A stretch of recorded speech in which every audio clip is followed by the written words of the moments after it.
ಹೂವಾ ರೋಜಾ ಹೂವಾ ಹೂವ ನನ್ನ ಜೀವ ಅಂತ ರವಿಚಂದ್ರನ್ ಅವರು ಸುಮ್ಮನೆ ಹೇಳಿಲ್ಲ.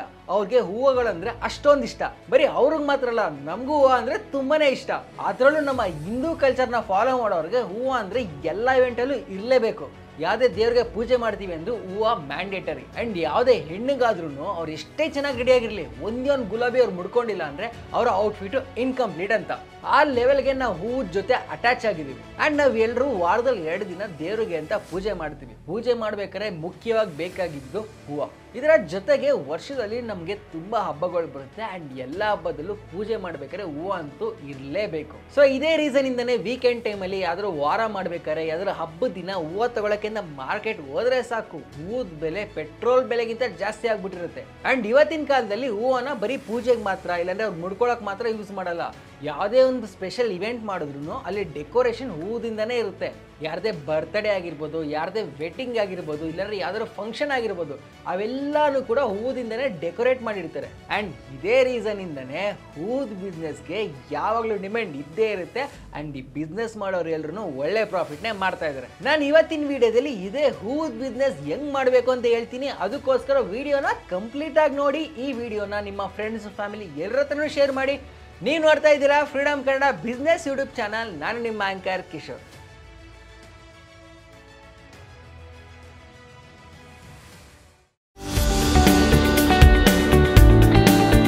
ನಾನು ಆಗ್ಲೇ ಹೇಳಿದ್ನಲ್ಲ, ಜೊತೆ ನಮ್ಗೆ ಅಟ್ಯಾಚ್ಮೆಂಟ್ ಇದೆ. ಹೂವು ಅನ್ನೋದು ಬರೀ ಅಲಂಕಾರಕ್ಕೆ ಮಾತ್ರ ಅಲ್ಲ, ನಮ್ಮ ಕಲ್ಚರ್ನ, ನಮ್ಮ ಟ್ರೆಡಿಷನ್ನ ಫಾಲೋ ಮಾಡೋಕ್ಕೆ ಬೇಕಾಗಿರುವಂತ ಮುಖ್ಯವಾದ ಅಂಶ.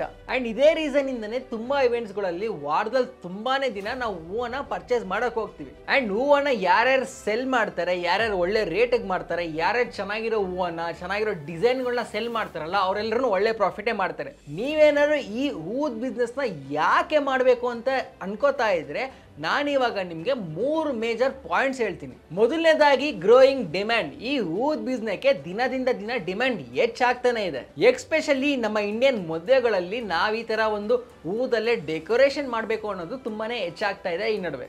ಎರಡನೇದಾಗಿ ನಮ್ಮ ಇಂಡಿಯನ್ ಒಕೇಶನ್ಸ್. ನಮ್ಮ ಇಂಡಿಯಾದಲ್ಲಿ ಸೆಲೆಬ್ರೇಟ್ ಮಾಡುವಂತ ಮದುವೆ ಆಗಿರ್ಬೋದು, ಯಾವ್ದಾದ್ರು ಹಬ್ಬ ಆಗಿರ್ಬೋದು, ಫಾರ್ ಎಕ್ಸಾಂಪಲ್ ದೀಪಾವಳಿ, ಯುಗಾದಿ, ಗಣೇಶ ಹಬ್ಬ, ಯಾವುದೇ ಹಬ್ಬ ಆಗಿರ್ಬೋದು, ಇಲ್ಲಾಂದ್ರೆ ಯಾವ್ದಾದ್ರು ಶುಭ ಸಂದರ್ಭ ಆಗಿರ್ಬೋದು, ಇಲ್ಲಿ ಹೂವು ಅನ್ನೋದು ನಾವು ಕಂಪಲ್ಸರಿಯಾಗಿ ಯೂಸ್ ಮಾಡೋ ಅಂಥದ್ದು. ಮೂರನೇದಾಗಿ ಇವಾಲ್ವಿಂಗ್ ಪ್ರಿಫರೆನ್ಸಸ್. ನಾನು ಆಗ್ಲೇ ಹೇಳಿದ್ನಲ್ಲ, ಈಗಿನ ಕಾಲದಲ್ಲಿ ಆಲ್ಮೋಸ್ಟ್ ಆಲ್ ಎಲ್ಲ ಇವೆಂಟ್ ಅಲ್ಲೂ ಡಿಫ್ರೆಂಟ್ ಆಗಿರುವಂಥ ಹೂದ ಅರೇಂಜ್ಮೆಂಟ್ ನ ಎಲ್ಲರೂ ಎಕ್ಸ್ಪೆಕ್ಟ್ ಮಾಡ್ತಾರೆ.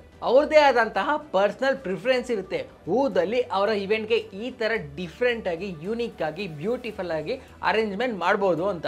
ಆ್ಯಂಡ್ ಈ ಆನ್ಲೈನ್ ಆರ್ಡರಿಂಗ್ ಆಪ್ಷನ್ ಬಂದ್ಮೇಲಂತೂ ಈ ಸೋಷಿಯಲ್ ಮೀಡಿಯಾದಲ್ಲಿ ತುಂಬ ಜನ ತುಂಬ ಇವೆಂಟ್ಸ್ಗಳಲ್ಲಿ ಈ ಥರ ಡಿಫ್ರೆಂಟ್ ಆಗಿ, ಯೂನಿಕ್ ಆಗಿ ಫ್ಲವರ್ಸ್ ಯೂಸ್ ಮಾಡ್ಕೊಂಡು ಡೆಕೋರೇಷನ್ ಮಾಡಿರ್ತಾರಲ್ಲ, ಅದಕ್ಕೆ ಡಿಮ್ಯಾಂಡ್ ಹೆಚ್ಚಾಗಿದೆ. ಯಾಕಂದರೆ ಈ ಥರ ಹೂದಲ್ಲಿ ಡಿಫ್ರೆಂಟ್ ಆಗಿ ಯಾರೇ ಡೆಕೋರೇಷನ್ ಮಾಡ್ತಾರಲ್ಲ, ಅವರು ಅಂಥ ವೀಡಿಯೋಸ್ನ ಅವರ ಸೋಷಿಯಲ್ ಮೀಡಿಯಾ ಪ್ಲಾಟ್ಫಾರ್ಮ್ಸಲ್ಲಿ ಶೇರ್ ಮಾಡ್ತಾರೆ. ಅದನ್ನು ನೋಡಿದವರು ಅವರು ಮುಂದೆ ಆಗುವಂಥ ಇವೆಂಟ್ಸ್ಗಳಲ್ಲಿ ಇದೇ ಥರ, ಇಲ್ಲಾಂದ್ರೆ ಇದಕ್ಕಿಂತ ಹೆಚ್ಚಾಗಿ, ಇದಕ್ಕಿಂತ ಚೆನ್ನಾಗಿರುವಂಥ ಡೆಕೋರೇಷನ್ನ ಇರಬೇಕು ಅಂತ ಎಕ್ಸ್ಪೆಕ್ಟ್ ಮಾಡ್ತಾರೆ. ನೀವೇನೋ ಹೂದ ಬಿಸ್ನೆಸ್ನ ಸ್ಟಾರ್ಟ್ ಮಾಡ್ಬಿಟ್ಟು ಒಳ್ಳೆ ಲಾಭನ ಮಾಡಬೇಕು ಅಂತ ಅನ್ಕೊಂಡಿದ್ದೀರಾ. ಅರೆ, ಯಾವ ಥರ ಹೂದ ಬಿಸ್ನೆಸ್ನ ಸ್ಟಾರ್ಟ್ ಮಾಡಬೇಕು ಅಂತ ನಿಮ್ಗೇನಾದ್ರು ಗೊತ್ತಿದ್ಯಾ? ನೀವು 4 ತರಹದ ಹೂದ ಬಿಸ್ನೆಸ್ನ ಸ್ಟಾರ್ಟ್ ಮಾಡ್ಬೋದು. ಮೊದಲನೇದಾಗಿ ಫ್ಲವರ್ ಶಾಪ್.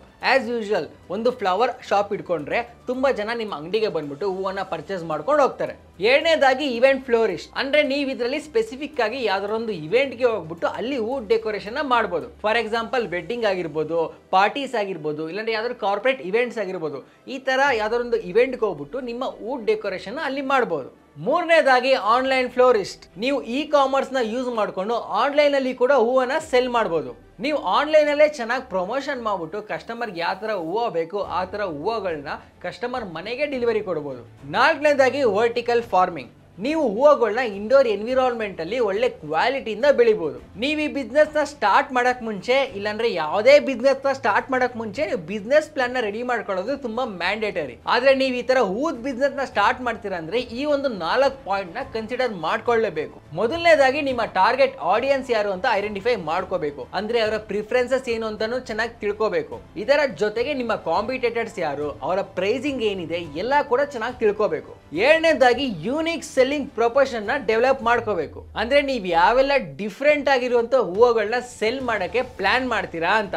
ಮೂರನೇದಾಗಿ ಇದೇ ತುಂಬಾ ಇಂಪಾರ್ಟೆಂಟ್, ಅದೇ ಫೈನಾನ್ಷಿಯಲ್ ಪ್ಲಾನಿಂಗ್. ನಿಮ್ಮ ಇನ್ವೆಸ್ಟ್ಮೆಂಟ್, ನಿಮ್ಮ ಆನ್ ಗೋಯಿಂಗ್ ಖರ್ಚು, ನಿಮ್ಮ ಮಾರ್ಕೆಟಿಂಗ್ ಎಕ್ಸ್ಪೆನ್ಸಸ್ಸು ಇವೆಲ್ಲನೂ ಕೂಡ ಫಸ್ಟೇ ಪ್ಲಾನ್ ಮಾಡ್ಕೋಬೇಕು. ಆ್ಯಂಡ್ ಇವೆಲ್ಲನೂ ಹೆಂಗೆ ಅರೇಂಜ್ ಮಾಡ್ತೀವಿ ಅಂತಲೂ ನಮಗೆ ಚೆನ್ನಾಗಿ ಮೊದಲೇ ತಿಳಿದಿರಬೇಕು. ನಾಲ್ಕನೇದಾಗಿ ಪರ್ಮಿಷನ್ಸ್ ಆ್ಯಂಡ್ ಲೈಸೆನ್ಸ್. ನಮ್ಮ ಬಿಸ್ನೆಸ್ನ ಸ್ಮೂತಾಗಿ ರನ್ ಮಾಡಬೇಕು ಅಂದರೆ ನಾವು ಏನೇನು ಪರ್ಮಿಷನ್ಸ್ನ ತೊಗೋಬೇಕು, ಏನೇನು ಲೈಸೆನ್ಸ್ನ ತೊಗೋಬೇಕು ಅವೆಲ್ಲನೂ ಕೂಡ ಬಿಸ್ನೆಸ್ ಸ್ಟಾರ್ಟಿಂಗಲ್ಲೇ ತೊಗೋಬೇಕು. ಆ್ಯಂಡ್ ಈ ಬಿಸ್ನೆಸ್ಸಲ್ಲಿ ನಮಗೆ ಮುಖ್ಯವಾಗಿ ಬೇಕಾಗಿದ್ದು ಏನು ಅಂದರೆ ಅದೇ ಫ್ಲವರ್ಸು ನಾವು ಎಲ್ಲಿಂದ ತಗೋಬರ್ತೀವಿ ಅಂತ. ನಾವು ನಮ್ಮ ಹೂವುಗಳನ್ನ ಮೊದಲನೇದಾಗಿ ಲೋಕಲ್ ಗ್ರೋವರ್ಸ್ ಜೊತೆ ತಗೋಬೋದು. ಎರಡನೇದಾಗಿ ಹೋಲ್ಸೇಲ್ ಮಾರ್ಕೆಟ್. ನಾವು ಹೋಲ್ಸೇಲ್ ಮಾರ್ಕೆಟ್ಗೆ ಹೋಗಿ ಅಲ್ಲಿರೋಂಥವ್ರ ಜೊತೆ ಕಾಂಟ್ಯಾಕ್ಟ್ ಮಾಡಿಕೊಂಡು ಒಳ್ಳೆ ಕ್ವಾಲಿಟಿ ಆಗಿರೋಂಥ ಹೂವುಗಳನ್ನ ಪರ್ಚೇಸ್ ಮಾಡ್ಕೋಬಹುದು.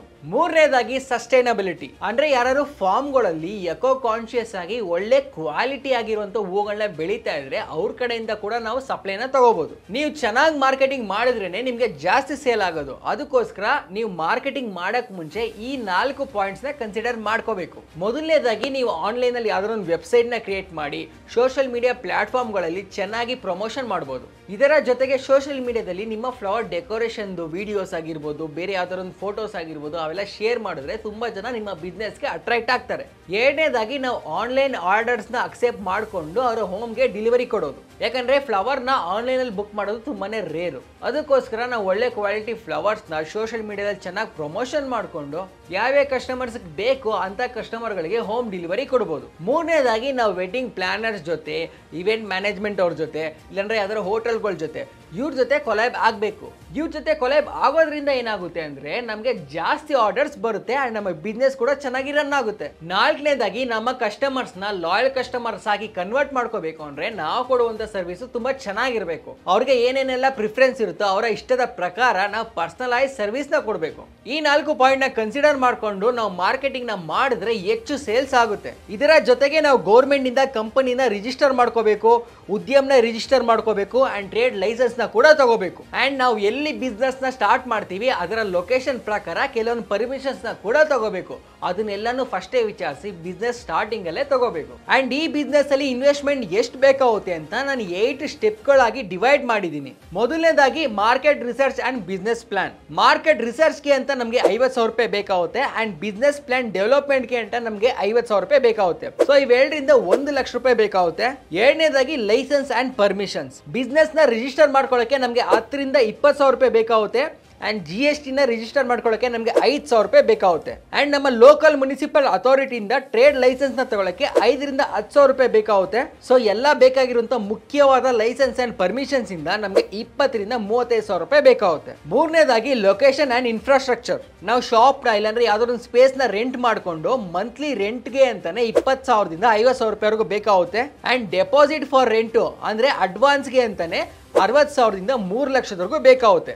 ನಾನು ಈ ಡೆಪಾಸಿಟ್ ನ 3 ತಿಂಗಳಿಂದ 6 ತಿಂಗಳವರೆಗೂ ಆವರೇಜ್ ಆಗಿ ಕನ್ಸಿಡರ್ ಮಾಡಿದ್ದೀನಿ. ಅಂಡ್ ಇಂಟೀರಿಯರ್ ಸೆಟಪ್ ಅಂಡ್ ಡೆಕೋರೇಷನ್ಗೆ ಅಂತ 1 ಲಕ್ಷದಿಂದ 2 ಲಕ್ಷದವರೆಗೂ ಬೇಕಾಗುತ್ತೆ. ಅಂಡ್ ರೆಫ್ರಿಜರೇಷನ್ ಸ್ಟೋರೇಜ್ ಯೂನಿಟ್ಸ್ಗೆ ಅಂತಾನೆ 1.5 ರಿಂದ 2 ಲಕ್ಷ ರೂಪಾಯಿ ಬೇಕಾಗುತ್ತೆ. ಸೊ ಲೊಕೇಶನ್ ಅಂಡ್ ಇನ್ಫ್ರಾಸ್ಟ್ರಕ್ಚರ್ ಇಂದ ಟೋಟಲ್ ಆಗಿ ನಮಗೆ 3,30,000 ದಿಂದ 8 ಲಕ್ಷದವರೆಗೂ ಬೇಕಾಗುತ್ತೆ. ನಾಲ್ಕನೇದಾಗಿ sourcing and inventory. Initial stocks of ಫ್ಲವರ್ಸ್ಗೆ ನಮಗೆ 1 ಲಕ್ಷದಿಂದ 2 ಲಕ್ಷದವರೆಗೂ ಬೇಕಾಗುತ್ತೆ. ಅಂಡ್ ನಮಗೆ vases, wrapping materials, floral foam and ಬೇರೆ ಸಪ್ಲೈಸ್ಗೆ ಅಂತಾನೆ 50,000 ದಿಂದ 1 ಲಕ್ಷದವರೆಗೂ ಬೇಕಾಗುತ್ತೆ. ಸೊ ಟೋಟಲ್ ಆಗಿ ಸೋರ್ಸಿಂಗ್ ಅಂಡ್ ಇನ್ವೆಂಟ್ರಿ ಇಂದ 1.5 ಲಕ್ಷದಿಂದ 3 ಲಕ್ಷದವರೆಗೂ ಬೇಕಾಗುತ್ತೆ.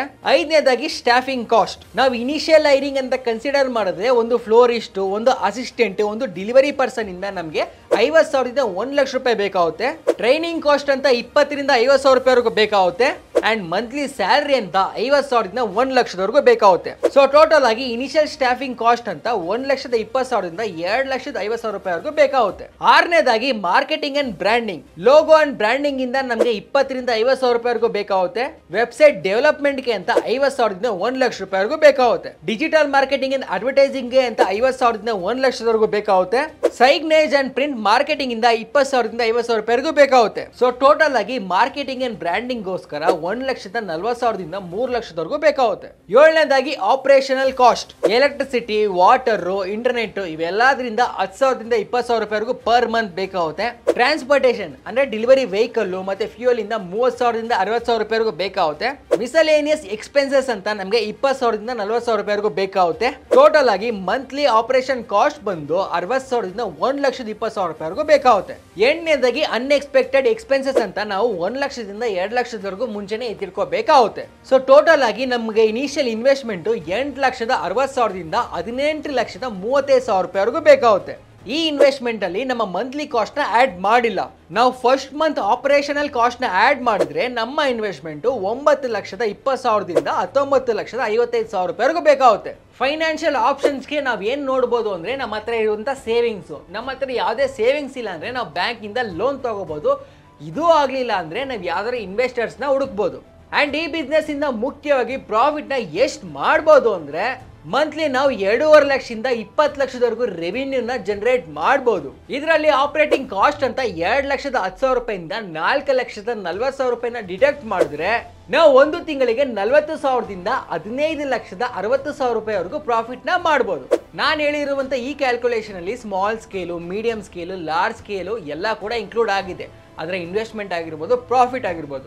ನಾನು ಮೇಲೆ ಹೇಳಿರುವಂಥ ಯಾವ್ದಾದ್ರು ಟಾಪಿಕ್ಗಳ ಬಗ್ಗೆ ನಿಮಗೆ ಇನ್ ಡೀಟೇಲ್ ಆಗಿ ಇನ್ಫಾರ್ಮೇಷನ್ ಬೇಕು, ಇಲ್ಲಾಂದ್ರೆ ಬೇರೆ ಯಾವ್ದಾದ್ರು ಬಿಸ್ನೆಸ್ ಬಗ್ಗೆ ನಿಮಗೆ ಕೋರ್ಸ್ ಬೇಕು ಅಂದ್ರೆ ನೀವು ಫಸ್ಟ್ ಫ್ರೀಡಮ್ ಆ್ಯಪ್ನ ಡೌನ್ಲೋಡ್ ಮಾಡಿ. ಅಲ್ಲಿರುವಂಥ ಮೆಂಟರ್ಸ್ ನಿಮಗೆ ಕಂಪ್ಲೀಟ್ ಇನ್ಫಾರ್ಮೇಷನ್ ಪ್ರೊವೈಡ್ ಮಾಡ್ತಾರೆ. ನಾನು ನೆಕ್ಸ್ಟ್ ಯಾವ ಬಿಸ್ನೆಸ್ ಬಗ್ಗೆ ವಿಡಿಯೋ ಮಾಡಲಿ ಅಂತ ಕೆಳಗಡೆ ಕಮೆಂಟ್ ಮಾಡೋದನ್ನ ಮರಿಬೇಡಿ. ಈ ವಿಡಿಯೋನ ನಿಮ್ಮ ಫ್ರೆಂಡ್ಸು, ಫ್ಯಾಮಿಲಿ ಎಲ್ಲರ ಹತ್ರನೂ ಶೇರ್ ಮಾಡಿ. ನೀವು ನೋಡ್ತಾ ಇದ್ದೀರಾ freedom Kannada business YouTube channel. ನಾನು ನಿಮ್ಮ ಆಂಕರ್ ಕಿಶೋರ್.